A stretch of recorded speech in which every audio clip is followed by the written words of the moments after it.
Welcome back to GSC Executives Podcast with your host, Caitlin Type. Today we have on Sue Kershaw. Lovely to have you on, Sue. Lovely. Caitlin, thank you for inviting me. It's a real pleasure to meet you in person here at Canary Wharf as well, which is very close to my home. So I appreciate you making the time and effort to get here. Thank you very much. I can't believe how warm it is. Yeah, it sure is. So just to kind of get the ball rolling, could you give me a brief background on how you've achieved the position you're in today? Yeah. Basically, I started off with a contractor, Taylor Woodrow, at Eastern Power Station. That was my first job after graduating. Yeah. I then went to work for various consultants and clients, overseas, UK, small jobs, big jobs. So that gave me the breadth and the depth and the understanding to actually come back and be a managing director of a tier one contractor.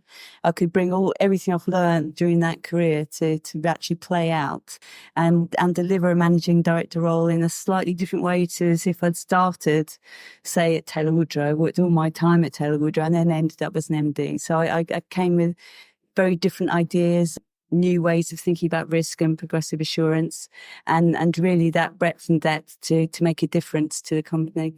Fantastic. So why did you pursue a career in the transport sector? Kind of what kind of inspired you to kind of go down that route? Yeah, again, it's a really good question because I am a civil engineer by training. I'm also a project manager. I'm actually now the president of the Association for Project Management. So I've got to sort of the top tier in that. And what I found when I was actually in the civil engineering side of things, so this is on the Canary Wharf Jubilee Line station, which is actually the one just over the road, I realised how interesting it was to look at transportation because, yes, it is construction. Yes. Yes, it is infrastructure, but it is effectively getting people from A to B to C to D. Yeah. And that's what people are all about, whether you're travelling home or taking kids to school or going to work or travelling the country selling your business, you need transportation to exist. And it adds that extra lens of complexity. Because relatively speaking, a building is inert. It's not moving. Yeah. Yes, people come in and go out. But when you add the complexity of transporting people, moving trains, moving buses, connections, airport connections, it becomes a much more intellectually stimulating process and much more difficult to actually do. I can imagine. Yeah, it's not, as you say, it's not like a building where once it's kind of built, it's just needs the maintenance sort of thing. Yeah. There's this maintenance plus just, as you say, constant use of transportation. So I guess in a way you enjoyed having that extra challenge. Not that I'm saying that the kind of construction side isn't, but yeah, and it's fascinating too because you can do all this modelling, transport modelling, and all this pedestrian route modelling, and then you let the people use the system, and you can just chuck all that modelling out because it's been like human beings will do whatever we do, and it was quite amazing on the Jubilee Line Canary Wharf station. It got to its 20-year design life in the first year in terms of the numbers of people. Oh, wow. It just drew people into the East End, which is actually what Canary Wharf Limited wanted. Yeah, of course. To develop this area. And at the point it was being built, there was 2 or 3 buildings here. And now, as you've seen them coming here, it's this metropolis like New York. It's like a city of its own. It's still obviously growing as well. But It's still growing. And interestingly, it's morphing away from financial business centre into sort of homes and businesses and recreation. So it's really developing itself, which is another thing I found after getting involved in transport, is realising that transport regenerates whole areas, swathes of areas. So after the Canary Wharf station, I went to Royal Docks, where the Excel Centre is now in London City Airport. Yeah. And that was just a huge amount of empty water when I worked there, and now it's bustling and a zone of its own. So it's that impetus I think transportation gives. It kind of breathes life into infrastructure. That's what's got me interested in it. And to kind of, as you say, to see it all kind of grow from, as you say, a bit of water to now all of that kind of infrastructure, kind of construction being built and things. It must be. I didn't even know that. Yeah, no, it's nice. It's nice. So I actually personally opened the gates to Canary Wharf Station on the first day it was ready for operations, and that was just incredible.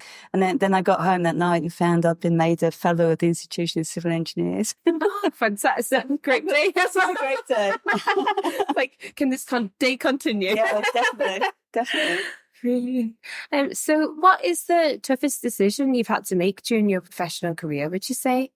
I had to make a tough decision. I can't say exactly where it was, but it was on a major structure whereby a detail that was holding down the base slab to the wall that was going up, which had to take the force coming up of 24 cars. So 24 tons per square metre, massive force coming up. And there was this detail that was holding it in place. And I kind of looked at that and thought, I can't personally guarantee that for 120 years. Yeah. We got the designers to run all this analysis and they could prove it theoretically. And I said, look, my gut says I can't take the risk of this being theoretically right. Yes, yeah. Let's go back to basics and do an alternative design. And the alternative design was swathes of piles going right down into the chalk and pinning down this base slab. And you could see from that design that the other one it wasn't going to hold. No. And of course, we lost some time on the programme, but we managed to pull that back. And in the end, it was a great success. As long as you were able to turn it round, I guess that's the main thing. But I guess sometimes you do have to go with your gut with some things. You do. You know, I had to go to the then chief engineer and say, look, I need your help in backing me on this. Yeah. Yeah. Because, the numbers say this, but I'm saying this. And he listened to me and I took him through and he backed me. So it's great. Thankfully he did.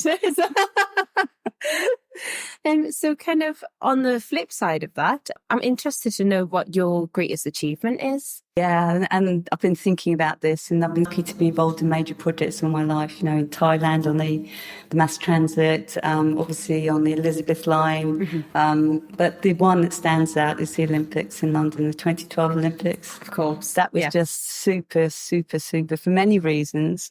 One, this is where I live.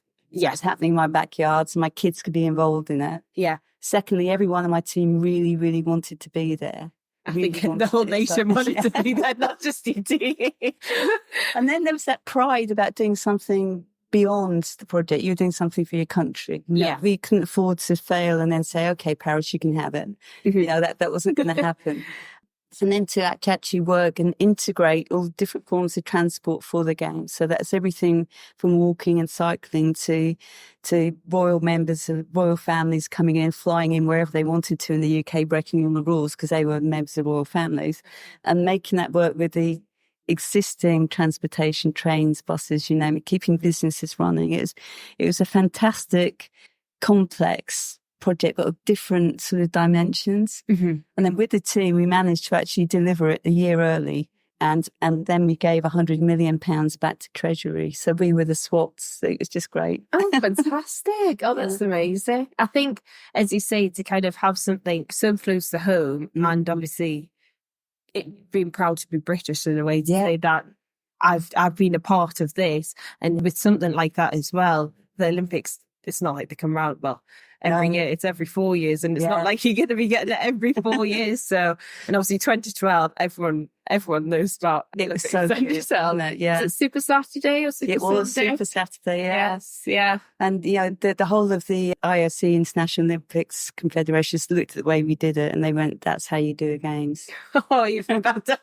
It's like, yes, that was me. Yeah. Take note, thank you. So what would you say is the most important qualities to be an effective? What would you say are the most important qualities for an effective managing director? I think it's basically to be authentic, to be empathetic, understand other people's issues. Yeah. To give people the opportunity to give them the oxygen to grow in their role and become and own what their issues are. Obviously be there to help them when things are looking like they're going wrong, but not smother them, encourage them, and all the directors under me to work together as one team. Yeah. And to support them in other ways as well, to support them maybe, for example, in doing an MBA in major infrastructure delivery, which is something I set up with UCL as they're the part of their advisory board.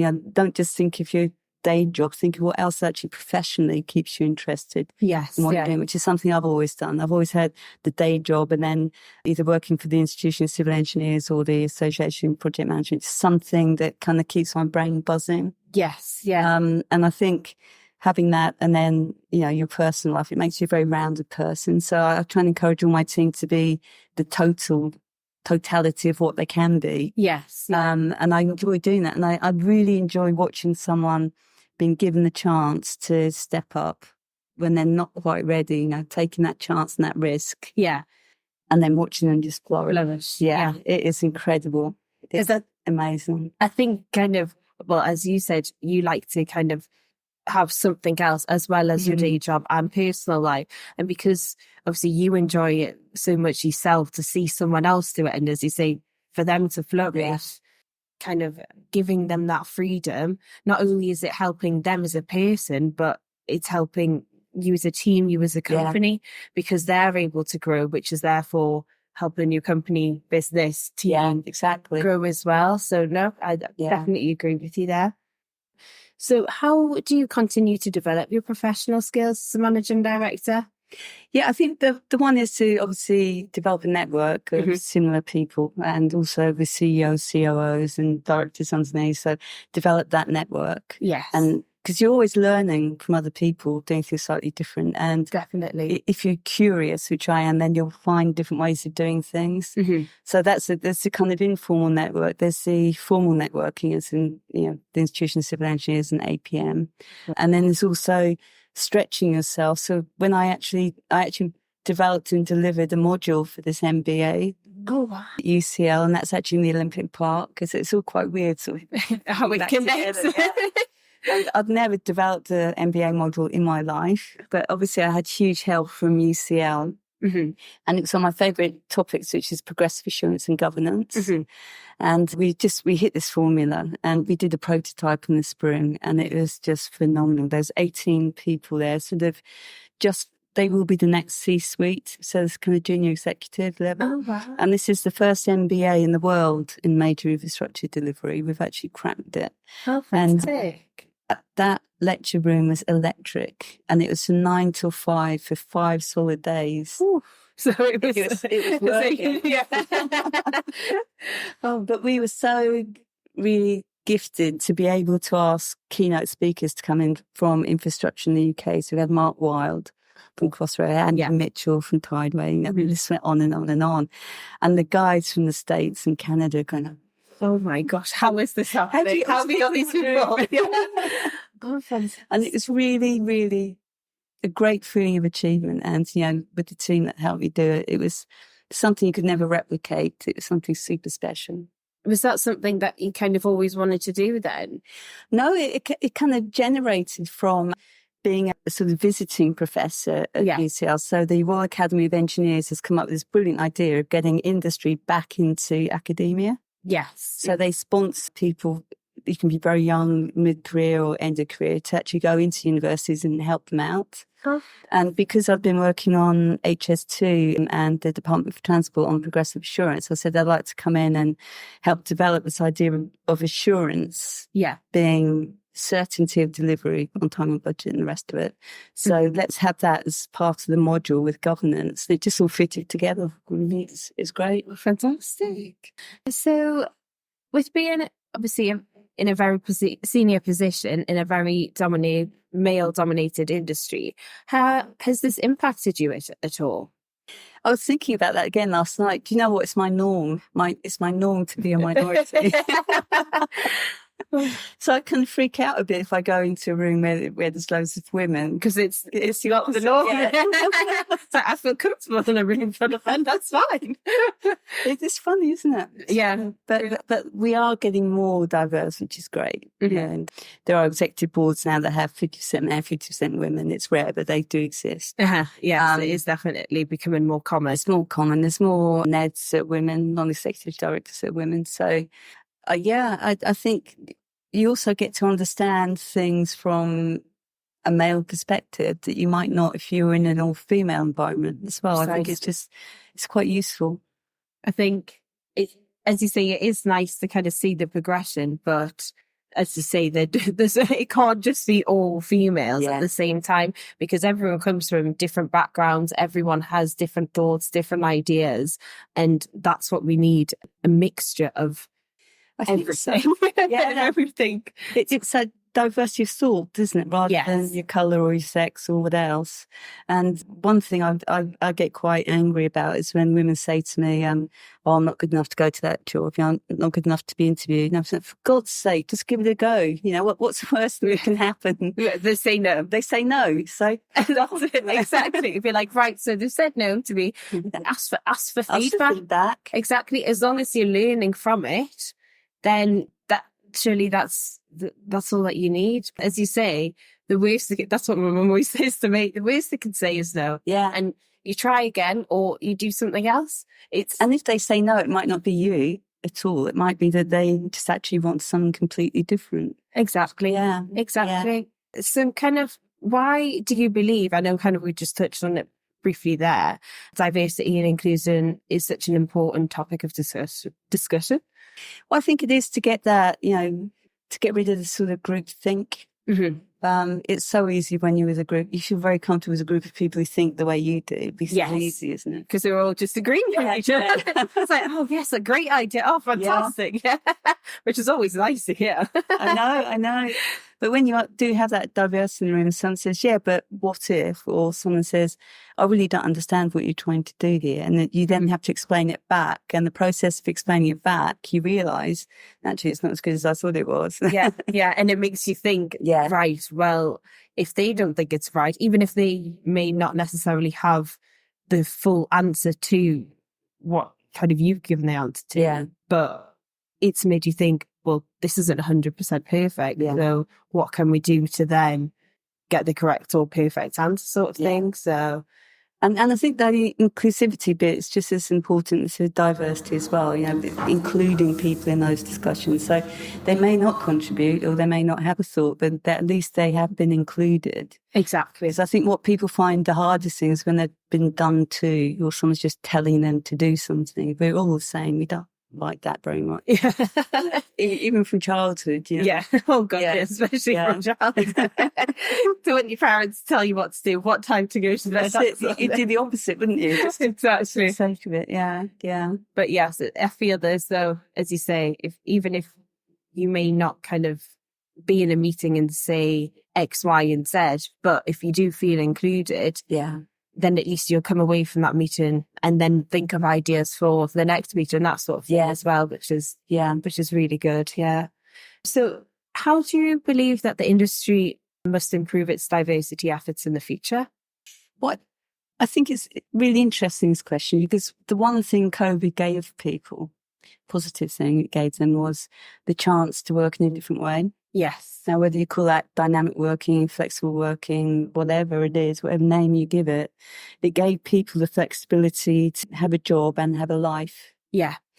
Almost of equal balance, because you could tuck things in to fit around each other. Mm-hmm. Whereas before, 90% of your really life was your work, and then you fitted everything else around that. Yes. I think especially people with young kids and people with older relatives, it gave them the time and headspace to deal with it, not worrying about getting into work and then I'm going to be late coming home and get out of my way so I can get on the train. It gave them space and headroom to have a really balanced life. Yes, yeah. Which I think is super important. And also it kept the cost down, because as we all know, whether you're looking after someone who's sort of growing old or a young kid, the cost of someone else doing that on your behalf is just crucifying you. I know. Well, I hadn't realised until kind of my grandparents had gone into a care home, and they'd kind of said for years and years, no, we want you to have the inheritance. We don't want it to be spent on going into a care home. And I think they moved in when they were 98 and 95, and they should have moved in way before that. They really, really should have done. But it was only then that I'd realised obviously the price of it all. And even with childcare, how, as you say, it's so much easier to be able to do that. And I know obviously, as I can't remember who it was who was on the news and their child came running in. They were getting into it. Yeah. It's funny, isn't it? Yeah. But you can only laugh, because I'm sure it happened to just about everyone during COVID who had young children. It just added that little bit of extra, didn't it? Yeah, you see the cat walk, or the cat's tail walk across. Exactly. Yeah. But yes, and I think because we kind of have that kind of flexibility a bit more than obviously what we did prior to COVID. I think that maybe motivates people to work that little bit harder. It does. Because they're more relaxed outside of work, because they know, right, okay, I've got that extra hour in the morning to drop the kids off at school or go and see my mum and dad, that sort of thing. But I can work an hour later. Yeah. I'm not clock watching the whole time. And so therefore, when they're in work, they're focused on work and hopefully they're more efficient. No, I think I think my productivity was at least 30% more during COVID, because there was no traveling long distance or staying in the hotel, and the costs were less for the company. I think that's hugely beneficial, and I think people started to query, for example, on construction sites, why there were some people going into a construction site office, sitting there all day, not going out to the site, and then going home, and you thought, that just doesn't make any sense. So we could actually, potentially have a smaller office space, which again be less cost. Yeah. And also this thing about you must always be on the site. Well, yeah, I get that if you are supervising operatives. Yeah. Or have meetings. Yeah. It's a necessity. But other ones, it could be 3 or maybe 2 or maybe 4 days a week. So if you were at home with, again, those issues you had to deal with, that made going to sites and having a site career much more appealing. Which, before it's like, you're on site, we don't have the job. Yeah. So I think that was really positive. And I do hope we maintain it. I know there's a huge pressure at the moment to say, no, you will be back in the office 5 days a week. Yes. Yeah. But people are going, really? And it's actually Jen said, they're going, there's no chance.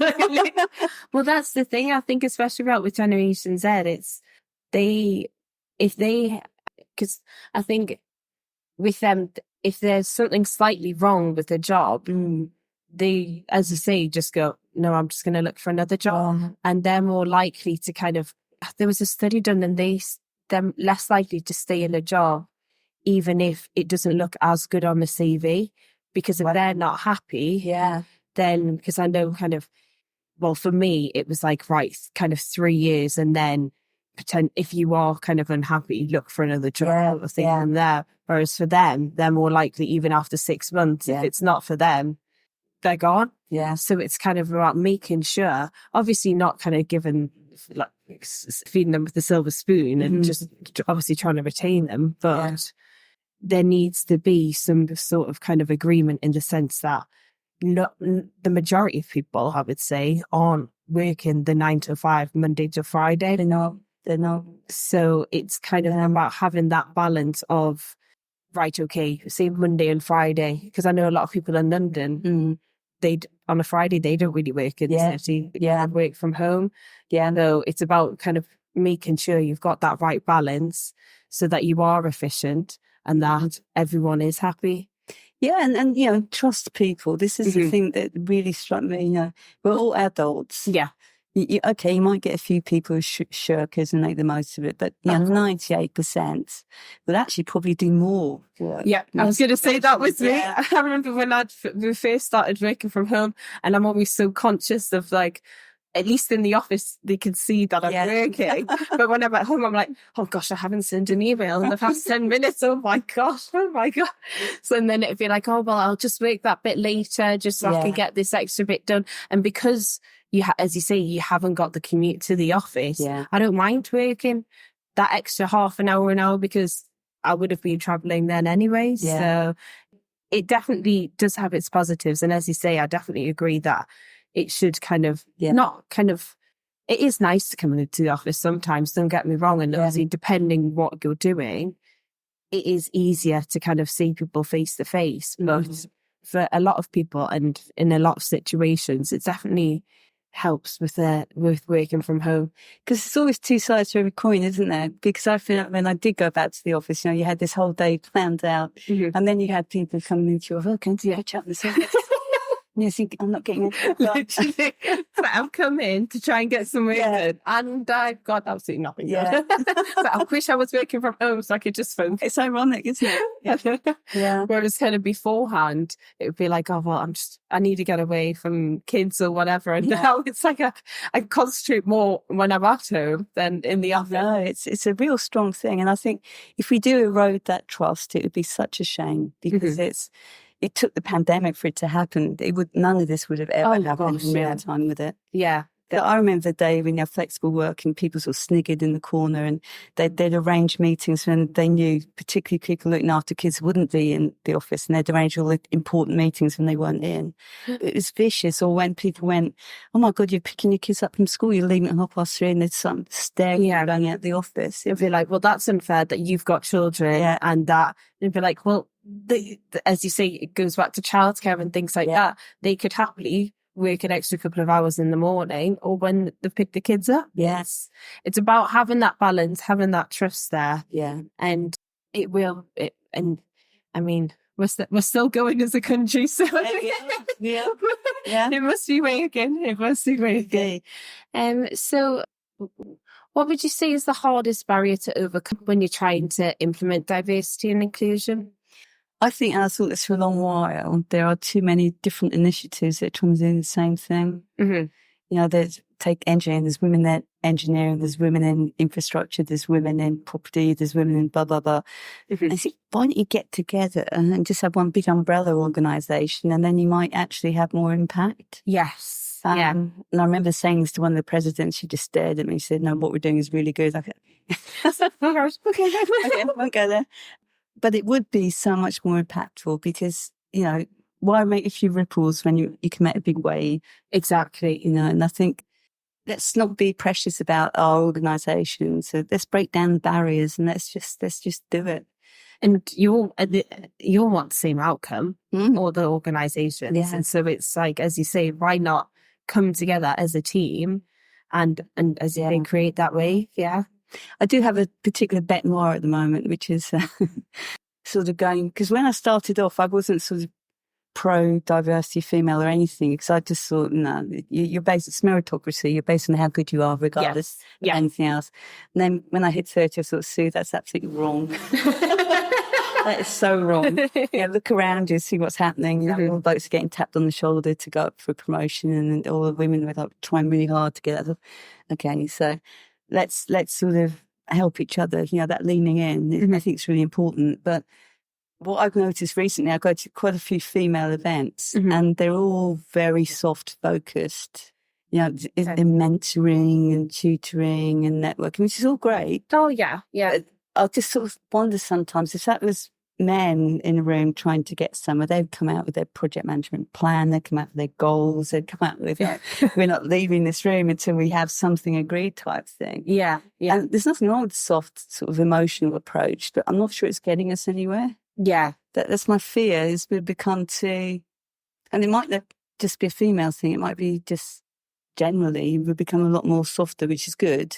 Yeah, in some aspects. But others, I think you've got to be a bit harder. Yeah, yeah. You need to kind of get it across the line a bit more. You know, what's the outcome? I spent a whole day at this conference or event. What is the outcome going to be? You know, when you think about it from your employer's point of view, you know, they've paid for your day off. Yeah. They're paid for your conference. They're paid for your travel and probably your accommodation, which is probably a couple of grand or more. What are you going to give back from that in terms of diversity when you get back into your company? That's the thing I always ask. And it's like, are you going to bring anything up? Yeah. Or a couple of brochures? That sort of thing. Just like new contacts. Yeah. So, no, I 100% agree with you with that one. So, are there any changes that you would like to bring into the industry at all? What I'd like is, having been, as I said in the beginning, you know, contractor, clients and consultant side, UK overseas, small, medium, big, I really would like the contractors and the clients and consultants to get together a bit more, understand their specific roles, understand their ways of working, understand why they do things. So what we've got at the moment is 3 separate tribes, but they're all involved in delivering infrastructure. So we lose out on a lot of the cross-linking, cross-pollination, going back to why do we do things differently, helping some of the clients running multi-billion pound projects and programs haven't come across project management at all in their careers. And often that's because they've come up the policy route, particularly in government. That's absolutely fine. And my God, they're generally hugely intelligent. So let's help them deliver. Let's help them look good. Let's help them get it done on time and on budget and to the outcomes they want. But as a collective, not as three separate silos. Yeah. And having that communication, having that inclusion of all the kind of three industries, just getting them to come together makes you more efficient. Better job all around. Yeah, it is. I mean, it makes it sound so simple. Just like communication and we'll get there. No, it is.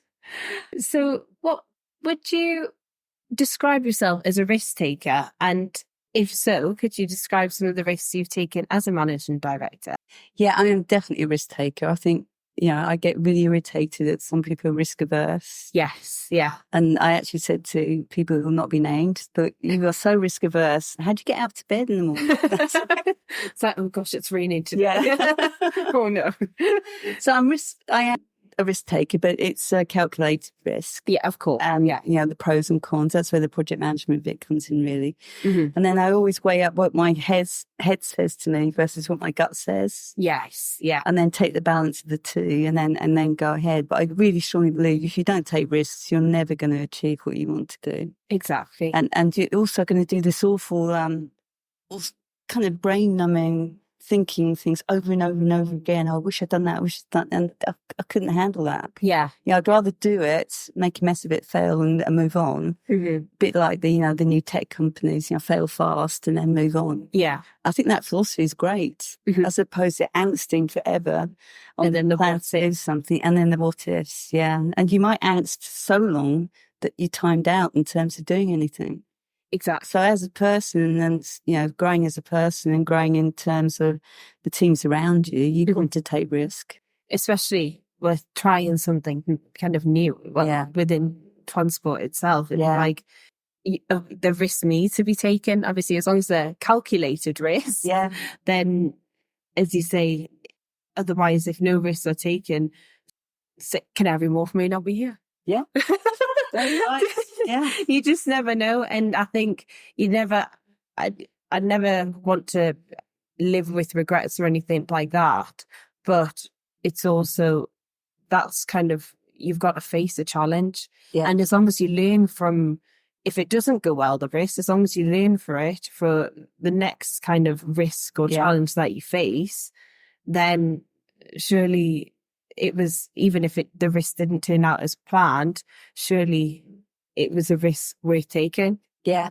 So yeah, I think so. And also, you've got to have a bit of je ne sais quoi, a bit of panache, something in your life. If you did everything, planned everything out perfectly and delivered it, it'd be just so boring, wouldn't it? Yeah, exactly. And we don't want a mediocre life. We're here to take a few risks, not all of them, but here to take a few, yeah.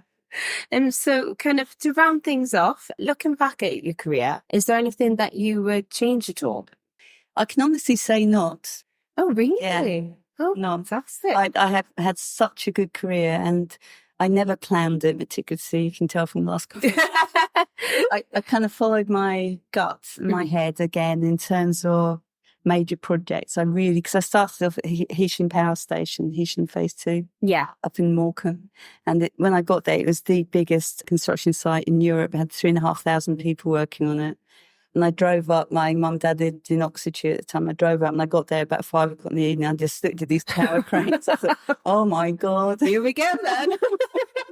What have I signed up for? Yeah, it's like, blimey. I've never started off with the risk. Yeah. And then, going from that to London to get my design experience, and we chartered with Whitby Bird, who were very young, very sexy, then sexy engineering goes together. In practice, they were avant-garde, they were new, they were the new Arab, and they got, charted through them. And then going overseas to Thailand, working 5 years in Thailand, that was just the bee's knees in terms of the country to actually live in. And then, be building the second stage expressway and the mass transit. It was great. And then coming back, and there's Canary Station, and then there's the Royal Docks, and then there is Crossrail. It just sort of goes on and on and on. It just builds itself. And the only thing that saddens me, I think, now is, we've hit this sort of awful 18-month period for transportation, whereby all of the projects that are going to the right, all of the clients are hesitant about investing. We've seen what's happened on HS2. So, until hopefully we get a change in government, it's going to be quite hard for everyone over the next 18, hopefully not 2 years. Mm-hmm. But that's the only downside, I think, because, major infrastructure is being put on ice at the moment in the UK. And it's not all bad, because obviously we need to fix the existing assets. We need to maintain things. We need to make things work. We need to make things more connective at a local level, because we've got this new localism now. People aren't travelling every day into the office to make things to work where they live. Yeah. So there's that, which is an interesting aspect. But I've loved every minute of it and the people in it. I think, the opportunities I've got often has been through just sheer hard work. Mm-hmm. But when it pays off, it's brilliant. Saying goes, hard work pays off. Yeah. Blood, sweat and tears, there's always light at the end of the tunnel. And I feel that if you work hard, you will get rewarded. Yeah. Even if you don't necessarily know how or when. That's right. Or at least I try and think that. So the hard work will pay off someday. That's true. I mean, as you said, walking in, we all work hard, and you've got to really enjoy what you're working, because it is not just a 9 to 5 anymore. That's gone. Yeah. It's virtually every hour of the day, and you've really got to enjoy what you're doing and with the people you're doing it with, and then the outcomes you have. And I find in transportation and construction, I can say, sitting here on the 37th floor of number 1 Canary Wharf, that's my station down there. That must just feel kind of so fulfilling, to say that, to physically see a project, a piece of work that you've been involved with, that you've created. And I'm in awe. I'm in awe, to say the least. No, it is fantastic. And most recently getting Paddington over the line on the Elizabeth line, getting that station over the line and getting it commissioned. I had weekly meetings with the commissioner at TfL to make sure we did it. And it was like, but the day we did it, it was just phenomenal. That feeling of, woof, and everyone else on excitement. It. Yeah. And to see it now, it's absolutely busy every single day of the week, and it's working properly. It's a great achievement.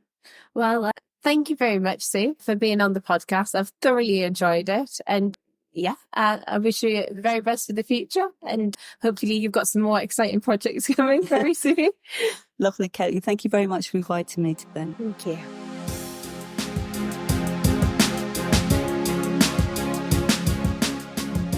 Thank you for joining us on this episode of the GSC Executives Podcast. Today's conversation was hosted and recorded by Caitlin Ty, with editing and production managed by Stephen Smith. The podcast is produced by GSC Executives in conjunction with Daniel Owen Limited.